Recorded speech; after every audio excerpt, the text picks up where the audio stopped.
have to be able to entertain, consider, and deal with dissent. And I think that's something that President Biden has talked about during his campaign, about bringing back that order, those democratic norms.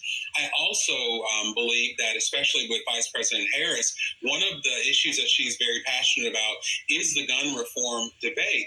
And I think that one of the things that will probably come out of the meeting, once we know what they talked about, I think it'll probably be that the Tennessee legislature couldn't act when it came to reforming or even entertaining gun restrictions, but they surely could act to do this unprecedented move to remove these two lawmakers. So I think the administration is doing what they should. They're increasing the spotlight on this situation, which I think is very necessary. Hey, Calvin, I want you to listen to Justin Jones and what he said today about what happened. Take a listen.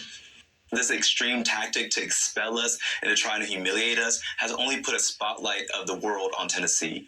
And so I will go back because fighting for the future, I'm 27 years old, fighting for the future that I want to live in, that I want my children to live in, it's worth whatever sacrifice that we have to give, whether it's being expelled, whether it's being in a hostile environment, because I want to create a community that our young people cannot just survive, but they can thrive and flourish. What does it say about the state of our democracy when two elected lawmakers can be removed by a state house that seems to be more upset about decorum than the death of those 6 people, including 3 9-year-olds, because that's why all of those people were there?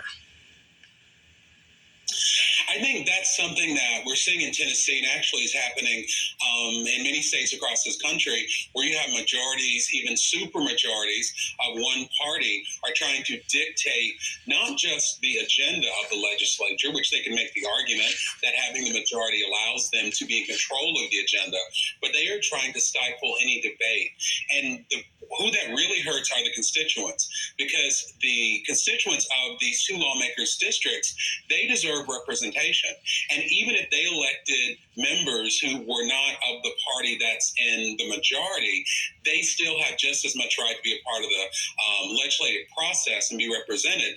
And so if you compare that need to recognize the voice of the constituents to decorum, as some people are calling it, it doesn't even compare. And I think that's a sad state of affairs in Tennessee and anywhere else. Before I let you go, it bears pointing out that unlike the 1960s, the people in the audience, the people in the crowd, the protesters were mixed. They weren't all black. They weren't all white. They were young. They were old. They were mixed. Did the Tennessee legislature miss a chance to look at its future voters and do something? Yes, I think they did. And, there were a lot of young people. There were old people. There were parents. There were, students.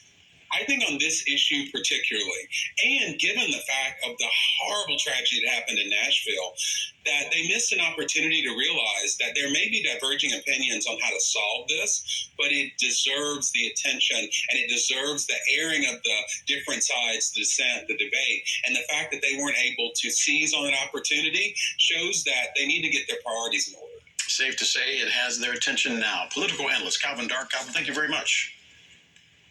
And you